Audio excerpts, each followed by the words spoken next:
Hi guys, and welcome to what is actually quite a nice Monday. I can't believe I'm saying this. It's a good time in Newcastle. The sun is out, it is beaming. The weather is actually not shockingly bad like it was on Friday.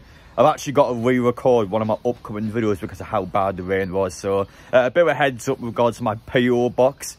I will be making a video about that, which will be uploaded either tomorrow or Wednesday, so stay tuned for that.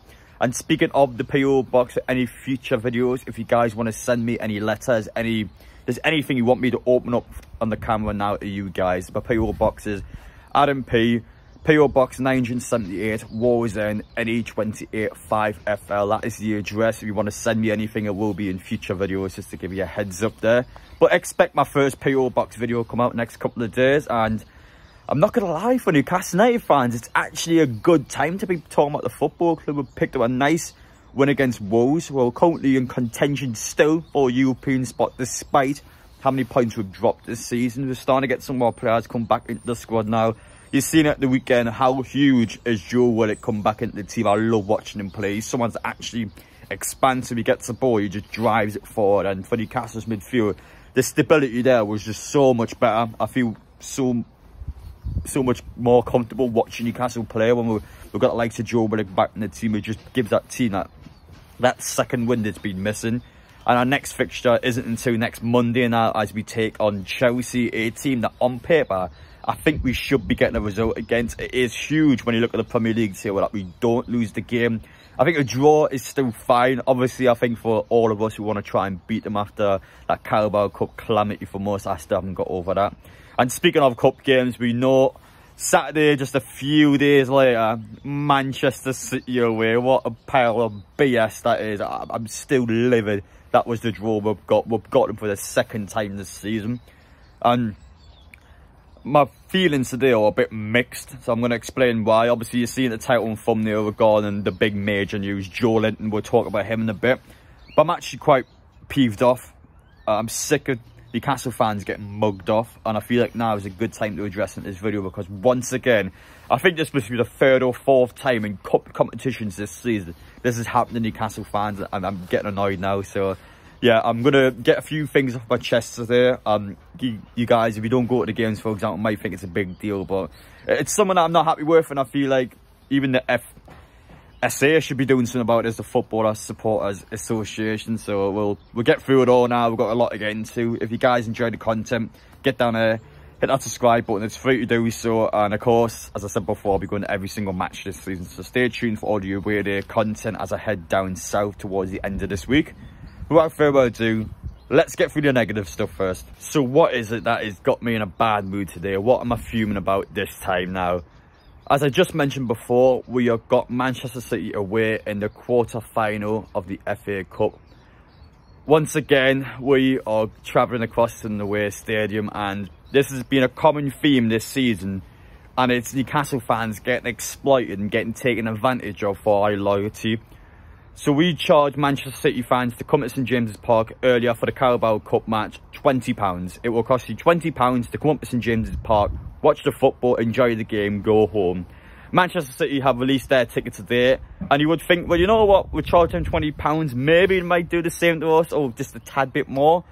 £37 they want to charge, so they are in essence doubling what we charged them earlier in the year. And it's just, what? Now, it's not just Man City either. The majority of teams we have played away in cup competitions this season have bumped us big time. They are ripping fans off, and I'm just sick of spending bloody hundreds of pounds on these teams. Why does Manchester City need an extra £17 per person? There's going to be 8,000 or 9,000 Newcastle fans going. A team like Man City knows straight away that Newcastle's going to sell out our game, and they are intentionally bumping the prices up just to rip fans off. How is that allowed? How is the FSA actually allowing that, the Football Supporters Association? Surely they've got to be on something like that. Now, I actually agree with the sense that I don't think there should be a club cap on tickets. So in the Premier League, we have a £30 cap. So any team you go away to, they cannot charge more than £30 to get in. Now, the Cups don't have this at all, so teams are allowed to charge whatever the hell they want. I actually agree with that stance, because I think some teams need the money. Non-league teams, lower league teams, in FA Cup especially, need the money. I can understand, let's say Newcastle had a non-league team away and they're charging £40 to £50 a ticket. that's kind of fair enough, because you know that team desperately needs the money, and I can't exactly blame them for doing that. But Manchester City has to be one of the most sustainable clubs in world football. Multi-billionaire franchise. They are massive. They are absolutely massive. And they've got the cheek to charge us nearly double the price when we already charge them £20 this season. It's so shameless. It's dirty. It gets under my skin. It's happened to our teams this season. I remember going to Manchester United. What was it? The fourth round of the Carabao Cup or something. Away midweek, we're paying £42 a ticket. Fulham's a Saturday night game, 8 PM or something. Fulham charges £46. It wasn't even just us. They charged their own fans. Every adult in the stadium had to pay £46 and then charge for £5. So if you were going to a kid, it was kind of worth it. But if you're going with just an adult, £46 each everywhere in the ground. It is mental.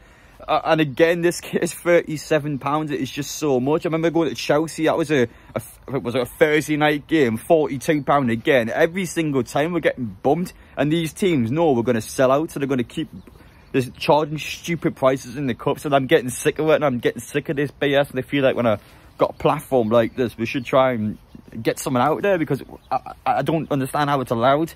I think in some cases it's understandable. And let's talk about a couple of our teams. Blackburn Rovers, right? Out of every team we've had away this season in the cup, Blackburn Rovers is without a doubt the club that needs the most money. They charge us £12 a ticket. £12 for an adult to go to the game. Like, you got to say fair play to them, because that's one of the only teams that can kind of go, well, you know what?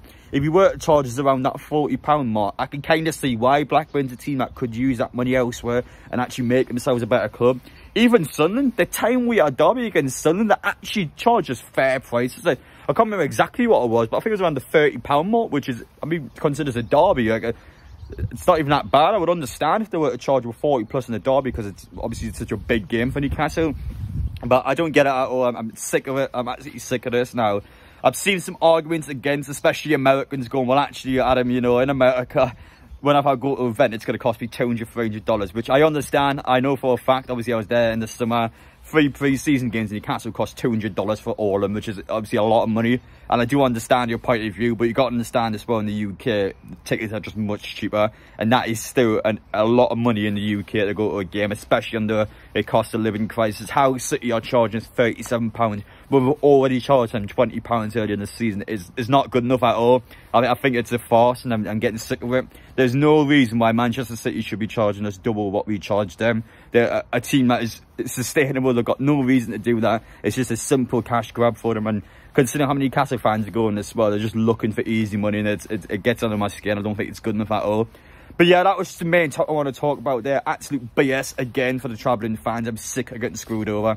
And finally, after my little rant there, one more positive news now. You've seen it in the title, you've seen it in the thumbnail. Mr. Joelinton, the guy that was originally going to have his contract actually expire in the summer.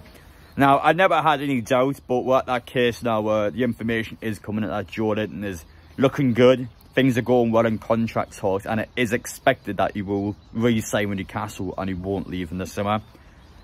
Now, the only reason why it took so long anyway, because originally Dan Ashworth was supposed to do all that, but the fact that Dan Ashworth, of course, is done off in gardening leave, it now means that Amanda, Murdad and Downey will actually have to do the contract work, which is not ideal because it's not really their line of work. I still imagine they'll know what they're doing, but ideally, you probably want the director of football to be doing that, but of course, Mr. Dan Ashworth has other ideas.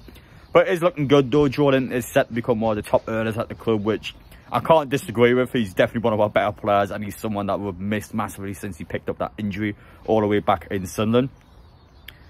But what does that mean for the rest of the team now? It's still a bit interesting because Newcastle are going to have, I would say, an okay amount of money to spend this summer, but you still need those player sales. We haven't sold much in regards to value. St. Max was 19 million, Chris Wood was 17 million, and Shelby was just barely anything. So we still need to be able to actually sell players and get some money on them.